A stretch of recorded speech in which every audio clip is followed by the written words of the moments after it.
Welcome to this journey through the fascinating history of Manchester City Football Club.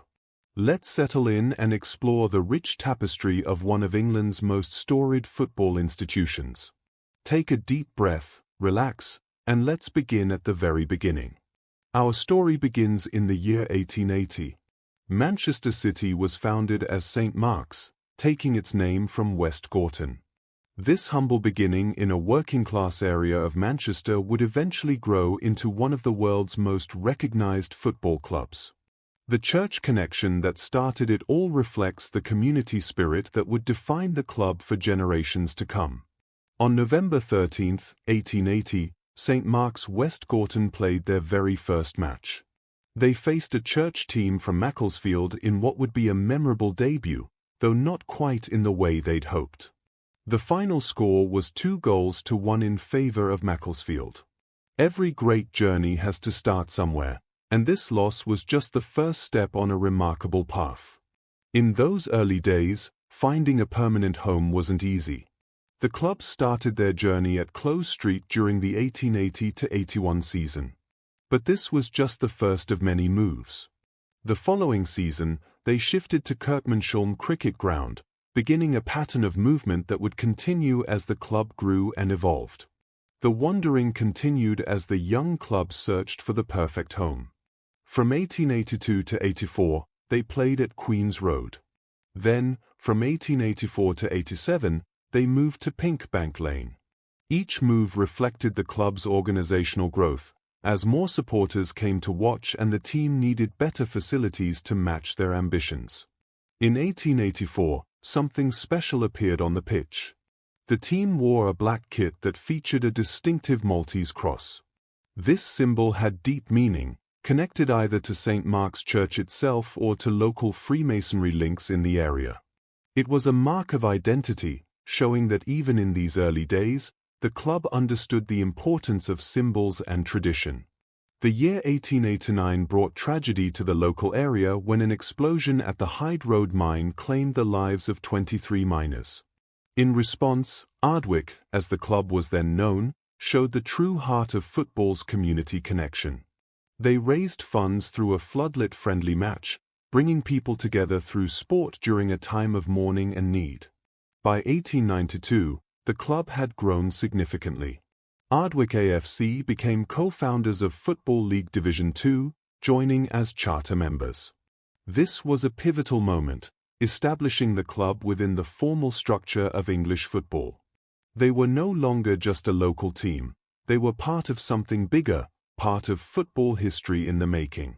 In 1893, a Canadian named Walter Bowman made history. He became the Football League's first Canadian player when he joined City. This international flavor was unusual for the time, showing that even in those early days, Manchester was a city that looked beyond its borders and welcomed talent from across the world. Not everything was smooth sailing. By 1894, financial troubles threatened the club's very existence. But from crisis came transformation. The club incorporated as Manchester City Football Club Limited, establishing a more stable business structure. Sometimes the greatest changes come from the most challenging moments. And so, in 1894, the name that would echo through football history was born. Manchester City. No longer St. Mark's, no longer Ardwick. This was Manchester City Football Club. A new identity, a new beginning, and the start of a legacy that would span more than a century and counting. Take a moment to reflect on these humble beginnings. From a church team losing their first match to a properly incorporated football club with a name that would become known worldwide. 1894 was a transformative year in more ways than one. Not only did the club adopt the name Manchester City, but they also donned their famous sky blue home shirts for the very first time. That distinctive color would become synonymous with the club, recognized instantly by football fans around the world. From that first season as Manchester City, sky blue has been the color of pride, passion, and identity. Also in 1894, the formal business structure was established. The club incorporated as Manchester City Football Club Limited. This wasn't just paperwork, It represented stability, professionalism, and a commitment to building something that would last. The limited company structure protected the club and gave it the foundation to grow into the future. Fast forward to 1960, and the club adopted a motto that would capture its spirit perfectly. Superbia in proelia, Latin for pride in battle. These words reflect the resilient spirit that has characterized Manchester City throughout their history. Through triumphs and struggles, through glory and hardship, this motto reminds everyone connected with the club to fight with pride. From 1923 to 2003, Maine Road was home. For 80 years, this ground witnessed countless moments of joy, heartbreak, triumph, and disappointment. Maine Road wasn't just a stadium, it was the heart of Manchester City, where generations of fans created memories that would last forever. The stories told within those walls could fill volumes. Maine Road was the setting for an extraordinary record. In 1920, Tommy Johnson scored the fastest goal ever recorded in the Football League, just 6 seconds after kickoff. Imagine that moment. The whistle blows, the ball moves forward, and before anyone can settle into their seat, it's already in the back of the net. A moment of pure magic captured forever in the record books. Maine Road's record attendance came during an FA Cup tie against Stoke City in 1934. The official count reached 69,313 supporters packed into the ground. The atmosphere must have been absolutely electric, with every inch of space filled with passionate fans. But that wasn't even the highest number ever recorded at Maine Road. The true record is almost hard to believe. On March 3, 1934, for another FA Cup tie against Stoke City, an astonishing 84,569 people crammed into the stadium. Picture that scene: the noise, the atmosphere, the sheer density of humanity all gathered to watch their beloved team. Modern safety standards would never allow such numbers today, making this a record that will stand forever. In 1937, Manchester City achieved something truly remarkable and somewhat bizarre in football history. They became the only team to win the league after leading at Christmas and then losing 11 of their last 14 games. Despite this dramatic collapse in form, they still managed to finish first. It's a testament to how strong their position was earlier in the season, and a story that reminds us that football can be wonderfully unpredictable. The Charity Shield, now known as the Community Shield, came to Manchester City on several occasions.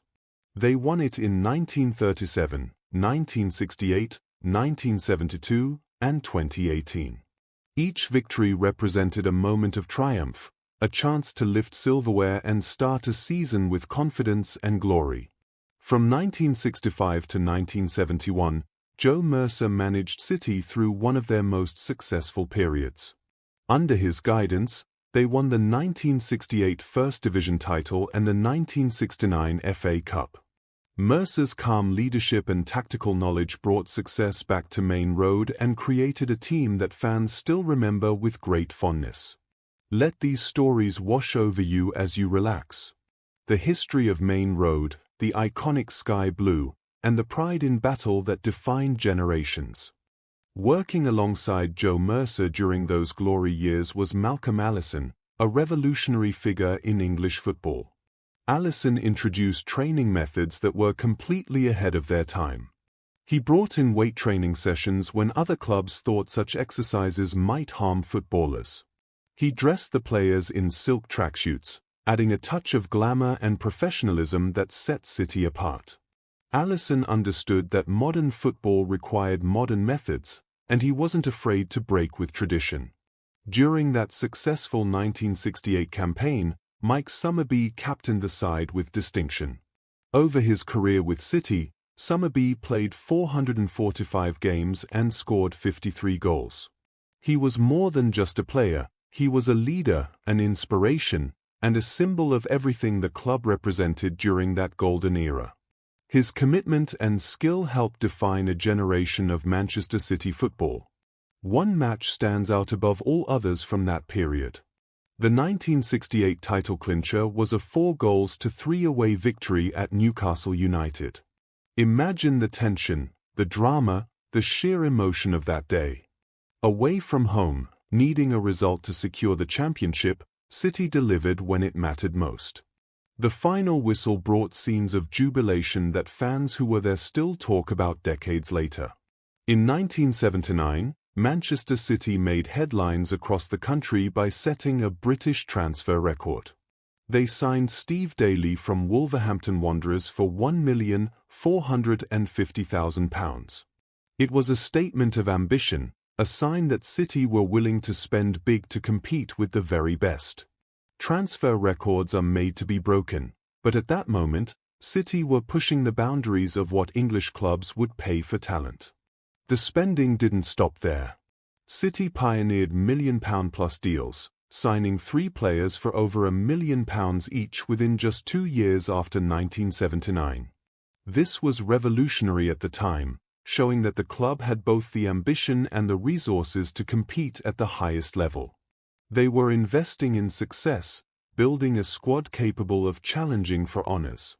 But football is never a straight path to glory. In 1998, Manchester City experienced their lowest point. A playoff final loss to Gillingham led to relegation to the 3rd Division, the lowest tier the club had ever found themselves in. For a club with such history and tradition, this was devastating. Fans who had watched glory years now saw their team playing in English football's 3rd tier. It was a humbling experience, but one that would make the climb back even sweeter. In 2007, change came from an unexpected direction. Thaksin Shinawatra, the former Prime Minister of Thailand, bought 75% of the club to take control. He appointed Sven-Göran Eriksson, the former England manager, to lead the team. It was an ambitious appointment, bringing in a manager with international pedigree. Though Shinawatra's ownership would be brief, it marked the beginning of a new era of investment. The real transformation came in 2008 when Sheikh Mansour's Abu Dhabi United Group acquired 90% of Manchester City. This wasn't just a change of ownership, it was the beginning of a complete revolution. The resources, ambition, and vision that came with this takeover would transform City from a club with potential into one of the world's football superpowers. In 2013, the ownership structure evolved further with the formation of City Football Group. This wasn't just about Manchester City anymore, it was about building a global network of clubs, sharing expertise, developing talent across continents, and creating a truly international football organization. Since 2008, Khaldoon Al-Mubarak has served as chairman, providing steady leadership and clear vision. His guidance has been instrumental in City's transformation, overseeing everything from infrastructure development to sporting success. Under his chairmanship, the club has grown in every possible dimension. Let these stories of innovation, ambition, and transformation carry you gently toward rest. From revolutionary training methods to record transfers, from the depths of the 3rd Division to new ownership that would change everything. After 80 years at Maine Road, Manchester City needed a new home for the 21st century. In 2003, they moved into the Etihad Stadium, leaving behind decades of memories but stepping forward into a bright future. The move represented more than just a change of address, it was a statement of ambition and a recognition that the club needed modern facilities to match their modern aspirations. The Etihad Stadium had been built for the 2002 Commonwealth Games, a spectacular multisport event that brought athletes from across the Commonwealth to Manchester. After the Games concluded, the stadium was converted for football, becoming City's new home. The transition from athletics venue to football ground was seamless, creating a stadium fit for the biggest occasions. The Etihad Stadium holds 53,400 fans, providing a significant increase in capacity from Maine Road. But it's not just about the numbers, the stadium features something truly unique. It has the only football pitch in the world with an underground warm-up area. Players can prepare for matches below the surface, away from the elements, then emerge ready to perform. It's a small detail that shows the thought and innovation built into the stadium. In 2015, the North Stand was completed, adding more seats and improving the matchday experience for thousands of additional supporters. The expansion wasn't just about fitting more people in, it was about creating the right atmosphere, ensuring excellent sightlines, and maintaining the intimidating home advantage that City needed. The club invested over £50 million in these expansions and improvements. This wasn't money spent frivolously, every pound went toward creating one of Europe's finest stadiums, a venue worthy of hosting Champions League football and creating memories that would last forever. The investment showed the ownership's commitment to giving fans the best possible experience. Just across the road from the Etihad Stadium, Manchester City opened their state-of-the-art City Football Academy in 2014. This wasn't just a training ground, it was a vision of football's future made real. The academy would become the heart of City's development system, nurturing the next generation of talent. The City Football Academy spans an incredible 80 acres, providing space for 17 full-size pitches. Imagine the scale of that, 80 acres dedicated entirely to developing footballers, to perfecting technique, to building the stars of tomorrow. Every pitch maintained to the highest standards, every facility designed with one purpose: excellence. Success at youth level came quickly. The academy has won the FA Youth Cup 4 times, showcasing the quality of coaching and the talent being developed. These victories weren't flukes, they were the result of systematic excellence, of identifying talent early and nurturing it carefully through the age groups. Most recently, the under-18s won the FA Youth Cup again in the 2023-24 season, defeating Leeds United 4-0 in the final. A dominant performance showed that the academy's high standards continue year after year. The conveyor belt of talent keeps producing, keeps delivering, keeps proving the value of investment in youth development. City's elite development squad has won Premier League 2 4 times, further evidence that the pathway from academy to first team is producing results. These young players compete against other top academies, learning what it takes to succeed at the highest level before they even reach the senior squad. Rest easy as you picture these gleaming facilities, these perfectly manicured pitches, this commitment to nurturing young talent. The Etihad Stadium standing proud, the academy across the road buzzing with activity, all part of one integrated vision for Manchester City's future. The academy's success isn't measured only in trophies, it's measured in the players who graduate to professional football. Recent academy graduates include some remarkable names. Phil Foden, who would become a first-team star and England international.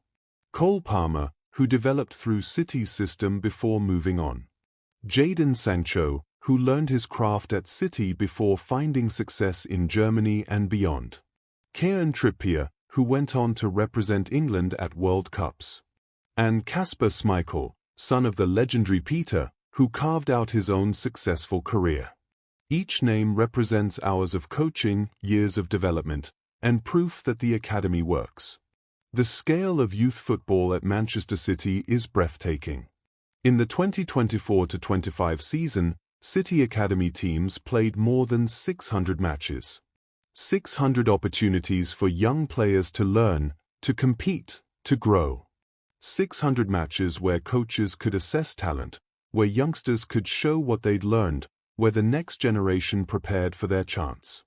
The 2022-23 season demonstrated excellence across all age groups. City teams won league titles at first-team level, elite development squad level, and under-18 level.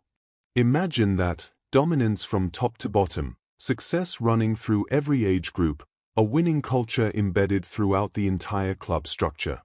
It's rare for any organization to achieve such comprehensive success. That same 2022-23 season brought something truly special to Manchester City. They became the first team in Premier League history to reach 100 points in a single season back in 2018. Now, In 2023, they completed a continental treble, winning the Premier League, FA Cup, and UEFA Champions League in the same year. It was the pinnacle of achievement, the dream that every club chases but so few achieve. Before that treble, there had been domestic glory. In the 2018-19 season, City became the first English men's team to win a domestic treble, the Premier League, FA Cup, and League Cup all in one season. It showed their dominance over English football, their ability to maintain intensity across multiple competitions, their squad depth and quality. The club has now won 10 English league titles throughout their history. 10 times they've been crowned champions of England, 10 times they've stood at the summit of the domestic game. Each title tells its own story, from the early days to the modern era of dominance.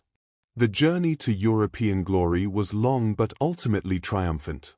City reached their first UEFA Champions League final in the 2020-21 season.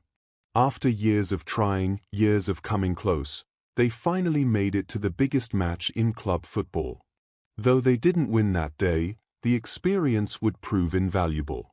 2 years later, in the 2022-23 season, City won the Champions League for the first time. The weight of expectation, the years of investment, the talented squads that had tried before, all of it culminated in European glory. The moment the final whistle blew, history was made. Manchester City were champions of Europe. The success continued. In 2023, City added the UEFA Super Cup and the FIFA Club World Cup to their collection. These trophies completed the set, proving City's superiority not just in Europe but across the world. From humble beginnings in West Gorton to world champions, the journey was complete. Let these achievements wash over you like gentle waves. Trophies won, records broken, history made. From academy matches to Champions League glory, from domestic dominance to world champions. May 13, 2012. The final day of the Premier League season. Manchester City needed to beat Queen's Park Rangers to win their first league title in 44 years. The match didn't go to plan. City found themselves losing 2-1 as the clock ticked into injury time. Hope seemed lost. But then, in the 94th minute, Sergio Aguero received the ball, drove forward, and scored the most famous goal in Premier League history. The explosion of joy, the disbelief, the pure ecstasy of that moment, it's a goal that will be replayed forever. Aguero. The commentary is etched into football history. Sergio Aguero's brilliance extended beyond that one moment. He holds the single-season Premier League goal record for Manchester City with 23 goals in the 2014-15 season. Week after week, he delivered, scoring with his left foot, his right foot, his head, any way the team needed. He was clinical, consistent, and clutch when it mattered most. David Silva arrived at Manchester City and brought Spanish elegance to English football. Over his career, he played 436 matches in Sky Blue and assisted 93 Premier League goals. Watch Silva play, and you saw football as art, the perfectly weighted pass, the clever movement, the vision to see opportunities before they developed. He conducted City's orchestra from midfield, making difficult things look effortless. Yaya Toure brought power, grace, and an unstoppable drive to Manchester City's midfield. He won 4 league titles with the club, dominating matches with his physical presence and technical skill. Beyond City, he was named African Player of the Year 4 times, recognition of his status as one of the continent's greatest ever footballers. In his prime, Toure was simply unplayable, too strong, too skillful, too determined. Vincent Kompany captained Manchester City from 2010 to 2019, leading by example every single day. He lifted 4 Premier League titles as captain, inspiring teammates with his courage, his leadership, and his quality as a defender. Even after leaving as a player, his connection to the club remained. In 2023, he was part of the squad that won the Champions League. Kompany embodied everything City stood for: pride, determination, and excellence. The Manchester Derby against United is the Premier League's most played local derby. More than any other local rivalry in the competition, City and United have faced each other, creating countless memories, controversies, and classic matches. The pride of Manchester is at stake every time these two teams meet. The city divides, tension builds, and football becomes more than just a game. In the 2018-19 season, Manchester City set a club record by winning 28 away games. 28 times they travelled to opposition grounds and came away victorious.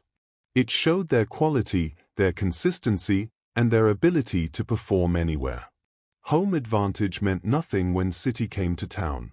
From December 2020 to March 2021, City achieved a national record, winning 21 consecutive matches in all competitions. Week after week, competition after competition, they just kept winning. The momentum built until it felt unstoppable. Teams knew they were better, knew City would probably win, but still had to try. That's dominance. Manchester City also tied the top-flight record with 18 straight league victories.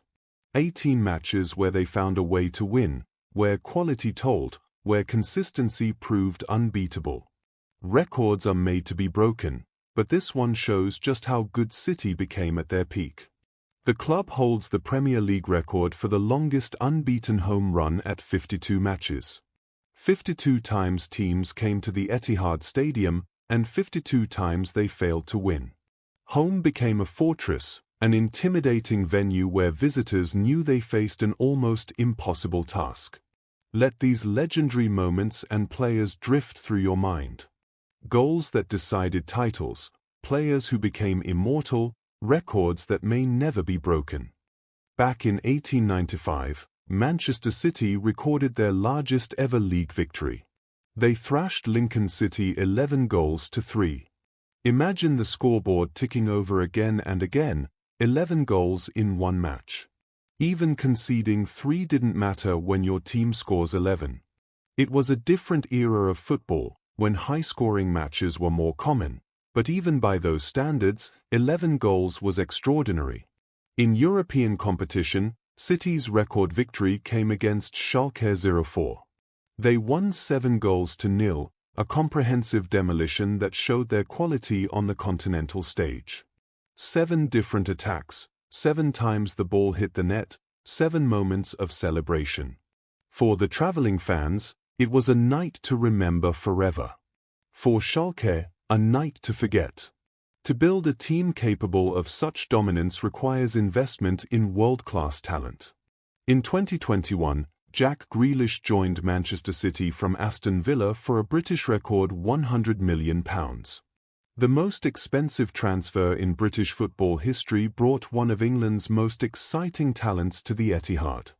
Grealish had been Villa's talisman, their creative heartbeat, and now he would apply those skills in City's sky blue. 2 years later, in 2023, Josko Gvardiol arrived from RB Leipzig for £90 million. The young Croatian defender represented the future, already exceptional at 21, with years ahead to develop even further. £90 million is an enormous fee for a defender, but City saw qualities worth that investment. Kevin De Bruyne transferred from Wolfsburg in 2015 for €76 million. At the time, it seemed like a significant gamble. Now, looking back, it appears to be one of the greatest pieces of business in football history. De Bruyne would become arguably the best midfielder in the world, creating chances, scoring goals, and orchestrating City's play with magnificent vision and technique. Ruben Dias came from Benfica in 2020 for £62 million. The Portuguese defender transformed City's defence almost overnight. His arrival brought organisation, leadership, and quality that had been missing. In his first season, he was named Premier League Player of the Year, a rare achievement for a defender and proof of his immense impact. Rodri joined from Atletico Madrid in 2019 for £62 million. The Spanish midfielder brought control and composure to the base of City's midfield. His ability to break up opposition attacks, then immediately start City's own moves forward, became fundamental to how the team played. 62 million well spent on a player who would become irreplaceable. Building a superclub requires financial support beyond just transfers. Etihad Airways became the club's shirt sponsor in 2008 with a then-record £400 million deal. The partnership brought global exposure for both entities. Etihad's name spread worldwide through City's success, while the airline's financial support helped City compete with Europe's elite. Since 2019, Puma has been City's kit manufacturer, a partnership generating over £65 million annually. Every shirt sold, every training top purchased, contributes to this figure. The distinctive designs, the quality materials, the prestige of wearing City's colors, all generate revenue that flows back into the club. In the 2023-24 season, Manchester City topped Premier League replica shirt sales. More fans bought City shirts than any other clubs. It's a mark of global popularity, of commercial success, of a brand that resonates far beyond Manchester. From children in Asia to supporters in America, people wanted to wear sky blue. Let these numbers wash over you: millions invested in talent, millions generated through partnerships, success built on smart business and sporting excellence. In 2021, Manchester City achieved carbon neutrality, becoming one of the first major football clubs to reach this environmental milestone. Every match day, every training session, every aspect of the club's operations was assessed and offset. It showed that success on the pitch could coexist with responsibility to the planet. Climate change affects everyone, and City chose to be part of the solution. The club has long understood the importance of global engagement. Manchester City pioneered pre-season tours to the United States among Premier League clubs, beginning back in 2005. While other teams stayed closer to home, City crossed the Atlantic, playing matches in American cities, connecting with fans across the ocean, building a global fan base years before it became standard practice. Some matches transcend sport and become moments of symbolism and unity. In 1994, City played against a Nelson Mandela 11 in post-apartheid South Africa. Mandela, the icon of freedom and reconciliation, newly released from decades of imprisonment and leading his nation toward democracy, City's participation in this match connected them to one of history's most important moments. Football as a celebration of freedom. 20 years later, in 2014, City faced a Vatican XI blessed by Pope Francis in a charity match. The spiritual leader of over 1 billion Catholics giving his blessing to a football match shows the universal language of the game. The match raised funds for worthy causes, showing how football's popularity can be channeled toward helping those in need. Long before these high-profile moments, Manchester City launched City in the community back in 1988. For over 3 decades, this foundation has worked to improve lives in Manchester and beyond. Using football's power to engage, to inspire, to bring people together, the foundation tackles issues from health to education, from social inclusion to employment. The numbers tell the story of commitment and impact. In the 2023-24 season alone, the City in the Community Foundation delivered over 60,000 hours of programs. 60,000 hours of coaching, mentoring, supporting, and empowering. Thousands of people touched, hundreds of lives changed, communities strengthened through dedicated effort. The club's women's team has its own proud history. Manchester City Women's Football Club formed in 1988 as Manchester City Ladies. From those early days, the women's game was part of City's identity. The club supported women's football long before it became commercially popular or mainstream, showing commitment to the sport in all its forms. Success came to the women's team too. They won their first Women's Super League title in 2016, claiming the top prize in English women's football. The quality of play, the tactical sophistication, the athleticism on display, women's football at City matched the men's commitment to excellence. 3 Women's FA Cup victories followed, adding more silverware and creating more memorable days for fans. Cup finals at Wembley, trophy lifts, celebrations. The women's team gave supporters all the emotions that make football special. Each victory was earned through skill, determination, and teamwork. City entered the UEFA Women's Champions League in the 2016-17 season, taking their place among Europe's elite clubs. The opportunity to compete against the best teams across the continent, to test themselves at the highest level, showed the ambition driving the women's program. They reached the semi-finals in both 2016-17 and 2017-18, coming agonizingly close to the final. To reach the last 4 in Europe requires quality, consistency, and resilience. Though they didn't reach the final, the performances proved City belonged among Europe's best. In 2024, the women's team celebrated 35 years since their debut game. 3.5 decades of women representing Manchester City, breaking barriers, changing perceptions, inspiring the next generation. From 1988 to today, the journey continues. Let these stories of community and impact soothe you. Football as more than a game, a club as more than a business, success measured in lives improved and barriers broken. Manchester City supporters are known by 2 affectionate names. They are called the Citizens, a reference to the club's name and their connection to the city of Manchester. They are also known simply as the Blues, from the sky blue shirts that have become the club's signature color. These names carry pride, identity, and belonging. To be a citizen or a Blue is to be part of something larger than yourself. At Maine Road, the old stadium that served for 80 years, one stand became legendary among supporters. The Kit Pack Street stand housed the most raucous, passionate, dedicated fans. This is where the atmosphere was generated, where songs started, where the team received the loudest support. Standing on the terraces of the Kit Packs, surrounded by thousands of fellow Blues all singing together, it was an experience that defined match days for generations.